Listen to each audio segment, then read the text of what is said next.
ஆண்டவராகிய இயேசுவின் நாமத்திலே இந்த மகிமையான காலை வேளையிலே உங்களை அன்போடு வாழ்த்துகிறேன். மீண்டும் ஒரு நல்ல நாள், ஒரு ஆசீர்வாதத்தினால் நம்முடைய கரங்களிலே கொடுக்கப்பட்டிருக்கிறது. இந்த நாள் கர்த்தர் நிச்சயமாகவே நம்மை ஆசீர்வதித்து உயர்த்துவார். இந்த நாளிலே கர்த்தருடைய வார்த்தை யோபுவின் புத்தகம் அதனுடைய 9ஆம் அதிகாரம் 10ஆம் வசனம். யோபு 9:10. ஆராய்ந்து முடியாத பெரிய காரியங்களையும் எண்ணி முடியாத அதிசயங்களையும் அவர் நமக்கு செய்கிறார். எண்ணி முடியாத அதிசயம், எண்ணி முடியாத அதிசயம். இன்றைக்கு அதிசயம் ஆண்டவர் செய்ததுனால தான் நம்ம சுகத்தோடு இருக்கிறோம். எண்ணி முடியாத அதிசயம். யோபு சொல்கிறாரு, எல்லாவற்றையும் இழந்து போன ஒரு சூழ்நிலையில் சொல்கிறார், எண்ணி முடியாத அதிசயங்கள் நம்முடைய வாழ்க்கையில் செய்கிறவர். நீங்களும் நானும் ஆராதிக்கிற கர்த்தர் யார் தெரியுமா? எண்ணி முடியாத அதிசயங்களை செய்கிறவர்.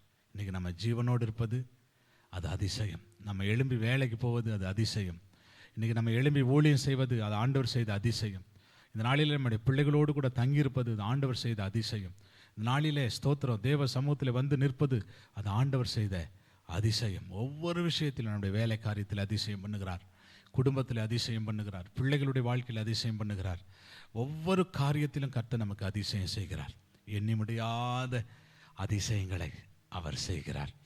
ஆமாம், ஸ்தோத்திரம் பண்ணலாமா? எண்ணி முடியாத அதிசயங்களை செய்கிறவரே, நாங்கள் உம்மை ஸ்தோத்திரிக்கிறோப்பா.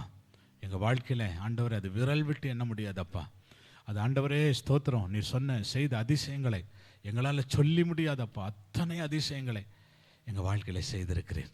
தொடர்ந்து இந்த நாம மகிமைப்படட்டும். எண்ணி முடியாத அதிசயங்களை செய்கிற கர்த்தர் இந்த நாளிலே அதிசயத்துக்காக எதிர்பார்த்து கொண்டிருக்கிற ஒவ்வொரு பிள்ளைகளையும் அதிசயங்களை நடப்பித்து ஆசீர்வதிக்கும்படி நாங்கள் ஜெபிக்கிறோம். இயேசுவின் நாமத்தில் வேண்டிக் கொள்கிறோம் எங்கள் நல்ல பிதாவே. ஆமேன், ஆமேன். Praise the Lord. God bless you. கர்த்தர் உங்களை ஆசீர்வதிப்பார். ஆமேன்.